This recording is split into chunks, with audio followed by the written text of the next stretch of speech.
നമ്മുടെ ഇന്നത്തെ റെസിപ്പി എന്ന് പറയുന്നത് ചില്ലി പ്രോൺസ് ആണ്. ചില്ലി പ്രോൺസ് എന്ന് പറയുമ്പോൾ തന്നെ എല്ലാവർക്കും കൊതി തോന്നുന്നുണ്ടോ? ഞാൻ നിങ്ങളെ കൊതിപ്പിക്കുകയാണോ? അപ്പോൾ കുറച്ച് കൊതി തോന്നിയാലും കുഴപ്പമില്ല കേട്ടോ. കൊതി തോന്നിയാൽ ഉടനെ തന്നെ ഉണ്ടാക്കി കഴിക്കും എന്ന് എനിക്കറിയാം. അപ്പോൾ നമ്മൾ ഇന്ന് റെസ്റ്റോറൻറ്റിൽ നിന്ന് കിട്ടുന്ന അതേ ടേസ്റ്റിൽ തന്നെയാണ് കേട്ടോ വീട്ടിൽ ചില്ലി പ്രോൺസ് ഉണ്ടാക്കാൻ പോകുന്നത്. ഇപ്പോൾ നമ്മൾ പൊതുവെ ചില്ലി ചിക്കനൊക്കെ ഉണ്ടാക്കില്ലേ, അതുപോലെ തന്നെ വീട്ടിലുള്ള സോസുകളെല്ലാം ചേർത്ത് നല്ല അടിപൊളിയായിട്ടുള്ള ചില്ലി പ്രോൺസ് ഉണ്ടാക്കിയിട്ട് അപ്പത്തിൻ്റെയോ ചപ്പാത്തിയുടെയോ ഒക്കെ കൂടെ കഴിക്കാം കേട്ടോ. എൻ്റെ ഏറ്റവും ഫേവറേറ്റ് ആയിട്ടുള്ള റെസിപ്പിയാണ്. അപ്പോൾ കുറച്ച് നാളുകളായിട്ട് ഇങ്ങനെ പ്ലാൻ ചെയ്തുകൊണ്ടിരിക്കുകയായിരുന്നു ചില്ലി പ്രോൺസിൻ്റെ റെസിപ്പി ചെയ്യാമല്ലോ എന്ന്. അപ്പോൾ ഞാൻ ഫുഡ് കളറൊന്നും ചേർക്കാതെയാണ് ചില്ലി പ്രോൺസ് ചെയ്യുന്നത്. ചില്ലി റെസിപ്പീസ് ഏത് ചെയ്താലും ഫുഡ് കളർ ചേർക്കാറില്ല. അതെന്താണെന്ന് വെച്ചാൽ നമ്മുടെ കാശ്മീരി ചില്ലി പൗഡറാണ് ഇതിൽ ചേർക്കുന്നത്. അപ്പോൾ നല്ല ഭംഗിയുള്ള കളർ കിട്ടും. നമ്മൾ ഹോട്ടലിൽ നിന്നൊക്കെ കഴിക്കുന്ന അതേ ഭംഗിയുള്ള കളർ കിട്ടും. ഇപ്പം മിക്ക ഹോട്ടലുകളിലും ഫുഡ് കളർ ആഡ് ചെയ്യുന്നില്ല കേട്ടോ. അവർ ഹെൽത്ത് നോക്കിയിട്ട് ഫുഡ് കളറൊക്കെ ഒഴിവാക്കിയിട്ടാണ് ചെയ്യുന്നത്. അപ്പോൾ നമുക്കും വീട്ടിൽ ഫുഡ് കളറൊന്നും ചേർക്കാതെ ഇതുപോലെ കാശ്മീരി ചില്ലി പൗഡർ മാത്രം ചേർത്തിട്ട് സാധാരണ മുളക് പൊടി ചേർക്കാതെ ചെയ്ത് നോക്കും നിങ്ങൾ. അപ്പോൾ നല്ല ഭംഗിയുള്ള കളർ കിട്ടും. പിന്നെ സാധാരണ മുളക് പൊടി ചേർത്താലും കളർ കുറച്ച് കുറവുണ്ടാവുന്നേ ഉള്ളൂ, ടേസ്റ്റ് സെയിം തന്നെയായിരിക്കും. അപ്പോൾ എന്തായാലും എല്ലാവരും ഈ ചില്ലി പ്രോൺസ് ഉണ്ടാക്കിയിട്ട് ഒന്നും മറക്കാതെ കമൻറ്റ് ചെയ്യണം കേട്ടോ, ഇഷ്ടമായോ ഇല്ലയോ എന്നുള്ളത്. നമുക്ക് നമ്മുടെ ചില്ലി പ്രോൺസ് എങ്ങനെ ഉണ്ടാക്കാമെന്ന് നോക്കാം. അപ്പോൾ നമുക്ക് നമ്മുടെ ചില്ലി പ്രോൺസിന് ആവശ്യമായിട്ടുള്ള ഇൻഗ്രീഡിയൻസ് നോക്കാം. ഞാനിപ്പോൾ ഒരു 350 ഗ്രാം പ്രോൺസ് എടുത്തിട്ടുണ്ട്. ഇതിലേക്കായിട്ട് 2 സവോള, 1 ക്യാപ്സിക്കം, ഒരു 4 അല്ലി വെളുത്തുള്ളി, ഇത്രയുള്ള 1 പീസ് ഇഞ്ചി എടുത്തിട്ടുണ്ട്, 2 പച്ചമുളക്, പിന്നെ മാരിനേറ്റ് ചെയ്യാനായിട്ട് 1 മുട്ട എടുത്തിട്ടുണ്ട്. പിന്നെ നമുക്കിതിലേക്ക് വേണ്ടത് കുറച്ച് സോസുകളും കോൺഫ്ലവറും മൈദപ്പൊടിയൊക്കെയാണ്. അപ്പോൾ ആദ്യം നമുക്ക് ഈ പ്രോൺസ് ഒന്ന് മാരിനേറ്റ് ചെയ്ത് വയ്ക്കാം. മാരിനേറ്റ് ചെയ്യുന്നതിന് ആവശ്യമായിട്ട് കുറച്ച് ചില്ലി സോസ്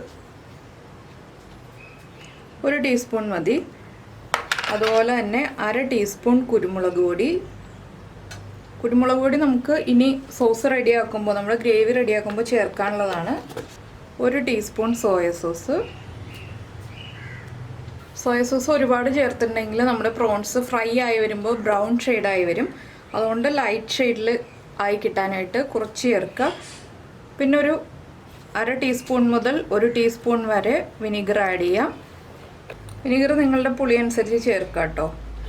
ആവശ്യത്തിന് ഉപ്പും ഇത്രയും ചേർത്ത് ആദ്യം നമുക്കൊന്ന് മാരിനേറ്റ് ചെയ്ത് വയ്ക്കണം. ഒരു 15 മിനിറ്റ് ഇതൊന്ന് മിക്സ് ചെയ്ത് വയ്ക്കുക. അതിന് ശേഷമാണ് നമ്മൾ മുട്ടയൊക്കെ ചേർത്തിട്ട് കോൺഫ്ലോറും മൈദപ്പൊടിയൊക്കെ ചേർത്ത് ഫ്രൈ ചെയ്തെടുക്കുന്നത്. ഇപ്പോൾ ഈ പ്രോൺസിലേക്ക് ഈ സോസുകളുടെ ടേസ്റ്റ് ഒന്ന് പിടിക്കാൻ വേണ്ടിയിട്ടാണ് നമ്മളിപ്പോൾ മിക്സ് ചെയ്ത് ഇങ്ങനെ വയ്ക്കുന്നത്. ഇതിലേക്ക് ജിഞ്ചർ ഗാർലിക് പേസ്റ്റ് ചേർക്കേണ്ട ആവശ്യമില്ല. എന്താണെന്ന് വെച്ചാൽ നമ്മൾ നമ്മുടെ ഗ്രേവിയിൽ ജിഞ്ചറും ഗാർലിക്കും ചേർക്കുന്നുണ്ട്. അപ്പോൾ ഇത് മിക്സായിരിക്കട്ടെ. നമുക്കൊരു 15 മിനിറ്റ് കഴിഞ്ഞിട്ട് ബാക്കിയുള്ള മിക്സും കൂടി ഇതിൻ്റെ കൂടെ ചേർക്കാം. ഈ സമയത്ത് നമുക്ക് നമ്മുടെ ക്യാപ്സിക്കവും സവോളയും ഒക്കെ ഒന്ന് കട്ട് ചെയ്തെടുക്കാം. അപ്പോൾ നമ്മളിപ്പോൾ നമ്മുടെ സവോളയും പച്ചമുളകും ഇഞ്ചിയും വെളുത്തുള്ളിയും ക്യാപ്സിക്കവും എല്ലാം കട്ട് ചെയ്ത് വെച്ചിട്ടുണ്ട്. ഇപ്പോൾ നമ്മുടെ പ്രോൺസ് മാരിനേറ്റ് ചെയ്തിട്ട് 15 മിനിറ്റ് ആയി. ഇനി നമുക്ക് അതിലേക്ക് വേണ്ട ബാക്കിയുള്ള കാര്യങ്ങൾ ആഡ് ചെയ്യാം. അപ്പോൾ ക്യാപ്സിക്കവും സവോളയൊക്കെ ക്യൂബ്സ് ആയിട്ട് കട്ട് ചെയ്യാം കേട്ടോ എപ്പോഴും. ആദ്യം നമുക്ക് ഈ പ്രോൺസിലേക്ക് ഒരു മുട്ട ആഡ് ചെയ്യാം. ഞാനിപ്പോൾ ഒരു മുട്ടയുടെ കുറച്ച് പോർഷനെ ആഡ് ചെയ്യുന്നുള്ളൂ കേട്ടോ. എന്താണെന്ന് വെച്ചാൽ നമുക്ക് കുറച്ച് മുട്ട മതി കോട്ടാവാനായിട്ട്. ഇനി നമുക്കിതിലേക്ക് മൈദപ്പൊടി ചേർക്കാം. നിങ്ങൾക്ക് എത്ര കോട്ടിങ് വേണം എന്നുള്ളതനുസരിച്ച് മൈദപ്പൊടി ചേർക്കാം കേട്ടോ. അതുപോലെ തന്നെ നമുക്ക് കോൺഫ്ലവറും ചേർക്കാം. ഞാൻ നല്ല തിക്കായിട്ടുള്ള കോട്ടിംഗ് ആയിട്ടാണ് കേട്ടോ ചെയ്യുന്നത്. അത് നമ്മുടെ ഇഷ്ടത്തിനനുസരിച്ച് കോട്ട് ചെയ്യാം. നന്നായിട്ട് പ്രോൺസ് കോട്ടായിരുന്നാലേ നമ്മൾ ഫ്രൈ ചെയ്തതിന് ശേഷം ഗ്രേവിയിലേക്ക് ഇട്ട് കഴിയുമ്പോൾ കാണാൻ ഭംഗി ഉണ്ടാവുള്ളൂ പ്രോൺസ്.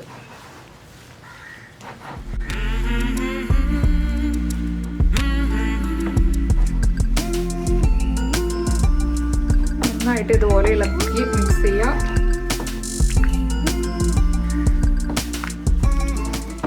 അപ്പോൾ നമുക്ക് ഈ സമയത്ത് തന്നെ എണ്ണ ചൂടാക്കാൻ വയ്ക്കാം. എന്താണെന്ന് വെച്ചിട്ടുണ്ടെങ്കിൽ പ്രോൺസിലേക്ക് മൈദപ്പൊടിയൊക്കെ മിക്സ് ചെയ്തതിന് ശേഷം പിന്നെ നമ്മൾ റെസ്റ്റ് ചെയ്യാൻ വെക്കേണ്ട ആവശ്യമില്ല കേട്ടോ. ഉടനെ തന്നെ ഫ്രൈ ചെയ്തെടുക്കാം. പ്രോൺസിലേക്ക് നമ്മുടെ മൈദപ്പൊടിയും കോൺഫ്ലവറും നന്നായിട്ടൊന്ന് കോട്ടായി വന്നിട്ടുണ്ട്. ഇനി ഇത് നമുക്കൊന്ന് ഫ്രൈ ചെയ്തെടുക്കാം. ഇപ്പോൾ നമ്മുടെ എണ്ണ നന്നായിട്ട് ചൂടായിട്ടുണ്ട്. നമുക്കിതിലേക്ക് പ്രോൺസ് ഓരോന്നായിട്ട് ഇട്ടിട്ട് ഫ്രൈ ചെയ്തെടുക്കാം. നമ്മൾ സാധാരണ ചില്ലി ചിക്കനൊക്കെ ഫ്രൈ ചെയ്യുമ്പോൾ ഫ്രൈ ചെയ്യുന്ന പോലെ തന്നെ പ്രോൺസിന് അത്രയും കുക്കിംഗ് ടൈം ഇല്ല, അതുകൊണ്ട് വേഗം തന്നെ ഫ്രൈ ആയി കിട്ടും.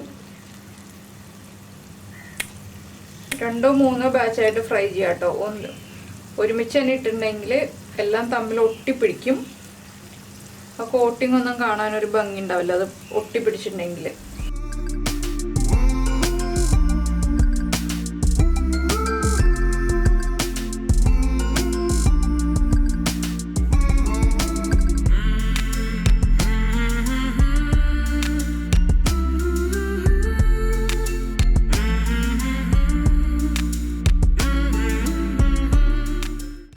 അപ്പോൾ നമ്മളിപ്പോൾ ഫസ്റ്റ് ബാച്ചിൽ ഇത്രയും പ്രോൺസ് ആണ് ഇടുന്നത്. ഇതൊന്ന് ഫ്രൈ ആയി വരട്ടെ. അതിന് ശേഷം അടുത്ത ബാച്ചിലുള്ള പ്രോൺസ് ഫ്രൈ ചെയ്തെടുക്കാം. ഇങ്ങനെ ബാച്ചായിട്ട് ഒരു 4 ബാച്ചായിട്ടാണ് ഞാൻ ഫ്രൈ ചെയ്യാൻ പോകുന്നത്. ഇതാകുമ്പോൾ നല്ല കോട്ടിംഗ് ഉണ്ട് പ്രോൺസിന്, ഒട്ടും തന്നെ ഒട്ടിപ്പിടിക്കാമില്ല.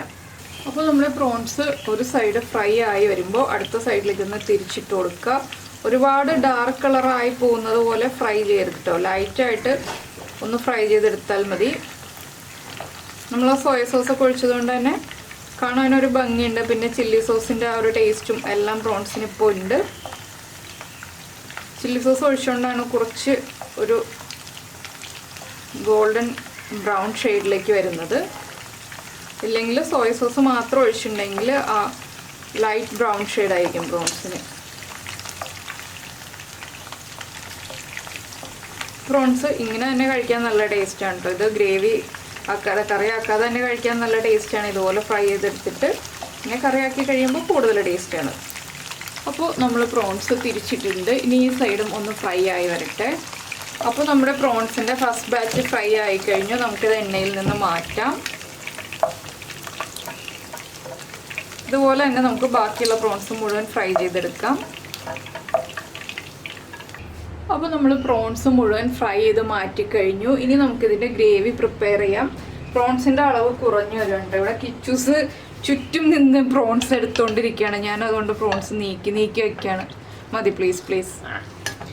ഇനി നമുക്കിതിലേക്ക് നമ്മൾ മുറിച്ച് വെച്ചിരിക്കുന്ന ഇഞ്ചി വെളുത്തുള്ളി, ഞാൻ എണ്ണ കുറച്ച് മാറ്റിയിട്ടുണ്ട് കേട്ടോ. കുറച്ച് കൂടുതലായിരുന്നു. അപ്പോൾ കുറച്ച് എണ്ണ മാറ്റിയിട്ട് ബാക്കിയുള്ള എണ്ണയിലാണ് ഇത് ഫ്രൈ ചെയ്യുന്നത്. ആ പ്രോൺസിൻ്റെ ടേസ്റ്റൊക്കെ കിട്ടാൻ വേണ്ടിയിട്ട്.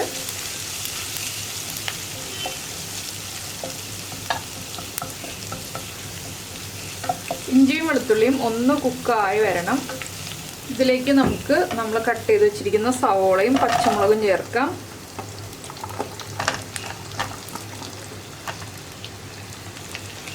സവോള ഒന്ന് ട്രാൻസ്പെറൻ്റ് ആയി തുടങ്ങിയാൽ മതി. ജസ്റ്റ് ഒന്ന് ചൂടായി വരട്ടെ. ഇപ്പോൾ നമ്മൾ ഉപ്പ് ചേർക്കില്ല. നമ്മുടെ സോസുകൾക്കൊക്കെ ഉപ്പുള്ളതാണ്. അതുകൊണ്ട് സോസുകളെല്ലാം ചേർത്ത് കഴിഞ്ഞിട്ട് നമുക്ക് ഉപ്പ് ആഡ് ചെയ്യാം.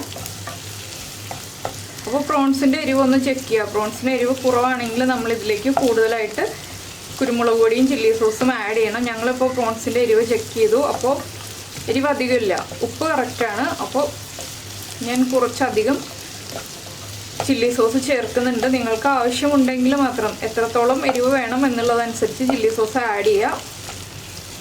ഇപ്പോൾ നമ്മുടെ സവോളയുടെ കളറൊക്കെ ഒന്ന് മാറി വന്നിട്ടുണ്ട്. നമുക്കിതിലേക്ക് ക്യാപ്സിക്കം ചേർക്കാം. അതുപോലെ തന്നെ നമ്മുടെ സോസുകളും ആഡ് ചെയ്യാം. ആദ്യം ചില്ലി സോസ്,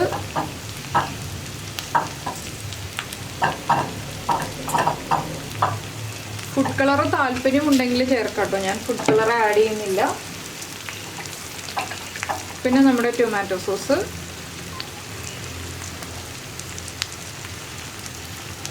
ഇൻഗ്രീഡിയൻസിൻ്റെ എല്ലാം ഡീറ്റെയിൽസ് ഈ വീഡിയോയുടെ താഴെ ഡിസ്ക്രിപ്ഷനിൽ ഉണ്ടാവും കേട്ടോ. സോയ സോസും പിന്നെ നമ്മുടെ വിനീഗറും.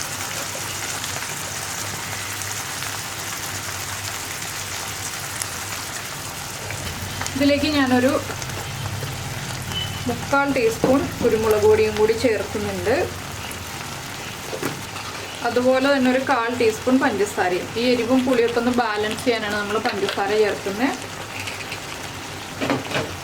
ഇതെല്ലാം ചേർത്ത് നന്നായിട്ടൊന്ന് ഇളക്കുക. ഈ സോസുകളുടെ ആ ഒരു റോ സ്മെല്ല് മാറി വരണം, അതുവരെ ഒന്ന് ഇളക്കി കൊടുക്കുക. ഇനി ഇതിലേക്ക് നമുക്ക് കുറച്ച് വെള്ളം ചേർത്തൊന്ന് തിളപ്പിക്കാം. എന്താണെന്ന് വെച്ചിട്ടുണ്ടെങ്കിൽ നമ്മുടെ സോസുകളൊന്ന് നന്നായി കുക്കായി വരാനാണ് വെള്ളം ചേർത്ത് തിളപ്പിക്കുന്നത്. അതിന് ശേഷം നമുക്ക് കുറച്ച് വെള്ളത്തിൽ കോൺഫ്ലവർ ഒന്ന് മിക്സ് ചെയ്തെടുക്കുകയും ചെയ്യണം. ഇനി ഈ സോസുകളും വെള്ളവും ചേർന്ന് നന്നായിട്ടൊന്ന് തിളച്ച് റെഡ്യൂസായി വരട്ടെ. ഒരു 2 മിനിറ്റ് ഹൈ ഫ്ലെയിമിലിട്ട് നന്നായിട്ട് തിളപ്പിക്കുക. ഇപ്പോൾ നമ്മുടെ സോസുകളെല്ലാം കുക്കായി വന്നിട്ടുണ്ട്. നമുക്കിതിലേക്ക് കോൺഫ്ലവർ ഒരു 1/2 കപ്പ് വെള്ളത്തിൽ മിക്സ് ചെയ്തിട്ട് ആഡ് ചെയ്ത് കൊടുക്കാം. നമുക്ക് എത്ര തിക്നെസ് ഉള്ള ഗ്രേവി വേണം എന്നുള്ളതനുസരിച്ച് കോൺഫ്ലവറിൻ്റെ അളവ് കൂട്ടാം കേട്ടോ. ഞാനിപ്പോൾ ഒരു 1.5 ടീസ്പൂൺ കോൺഫ്ലവർ എടുത്തിട്ടുണ്ട്. ഇനി ഈ കോൺഫ്ലവർ ഒന്ന് കുക്കായി വരണം. കോൺഫ്ലവർ ചേർത്ത് കഴിഞ്ഞിട്ട് ഞാൻ കുറച്ചുകൂടി വെള്ളം ചേർത്ത് തിക്കായതുകൊണ്ട് ഇതിലേക്ക് കുറച്ച് ഉപ്പ് ചേർക്കാം. ഞാൻ ചെക്ക് ചെയ്തപ്പോൾ ഉപ്പ് കുറവായിരുന്നു, എരിവൊക്കെ കറക്റ്റ് ആയിട്ടുണ്ട്. കുറച്ച് ഉപ്പ് ചേർത്തിട്ട് നമുക്ക് ആവശ്യമാണെങ്കിൽ പ്രോൺസ് ചേർത്ത് കഴിഞ്ഞിട്ട് വീണ്ടും ഉപ്പ് ആഡ് ചെയ്ത് കൊടുക്കാം. കോൺഫ്ലവർ ഒന്ന് നന്നായിട്ട് തിളക്കട്ടെ കേട്ടോ. കോൺഫ്ലവറിൻ്റെ ആ ഒരു റോ സ്മെല്ല് പോകാനാണ് നന്നായിട്ടൊന്ന് തിളയ്ക്കുന്നത്. അപ്പോൾ നമ്മുടെ ഗ്രേവി നന്നായിട്ട് തിളച്ചുകൊണ്ടിരിക്കുന്നുണ്ട്. നമുക്കിതിലേക്ക് പ്രോൺസ് ആഡ് ചെയ്യാം.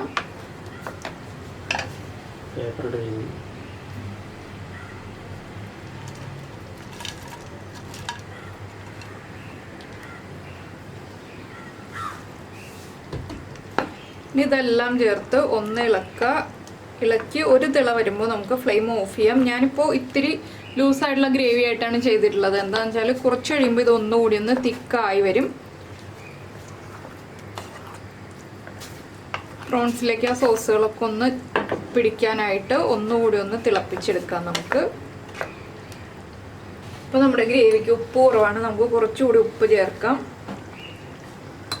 ഉപ്പ് ചേർത്തൊന്ന് ഇളക്കിയിട്ട് ഞാനിപ്പോൾ തന്നെ ഫ്ലെയിം ഓഫ് ചെയ്യാണ്. അപ്പോൾ നമുക്ക് ചൂടോടുകൂടി തന്നെ ഈ ചില്ലി പ്രോൺസ് അപ്പത്തിൻ്റെയോ ചപ്പാത്തിയുടെയോ പത്തിരിയുടെയോ ഫ്രൈഡ് റൈസിൻ്റെയോ ഒക്കെ കൂടെ ചേർത്ത് കഴിക്കാം.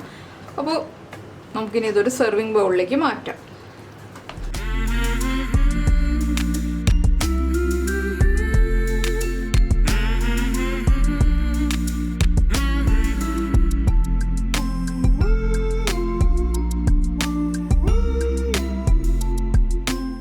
അപ്പോൾ നമ്മുടെ ചില്ലി പ്രോൺസ് എല്ലാവർക്കും ഇഷ്ടമായി എന്ന് വിചാരിക്കുന്നു. ഇഷ്ടമായിട്ടുണ്ടെങ്കിൽ നിങ്ങൾ ഇന്ന് തന്നെ ട്രൈ ചെയ്ത് നോക്കിക്കോളൂ. ട്രൈ ചെയ്ത് നോക്കിയിട്ട് നിങ്ങളുടെ അഭിപ്രായം നമ്മുടെ വീഡിയോയുടെ താഴെ ഒന്ന് കമൻറ്റ് ചെയ്യുക. അപ്പോൾ നമുക്ക് നമ്മുടെ അടുത്ത റെസിപ്പിയുമായിട്ട് അടുത്ത ദിവസം വീണ്ടും കാണാം.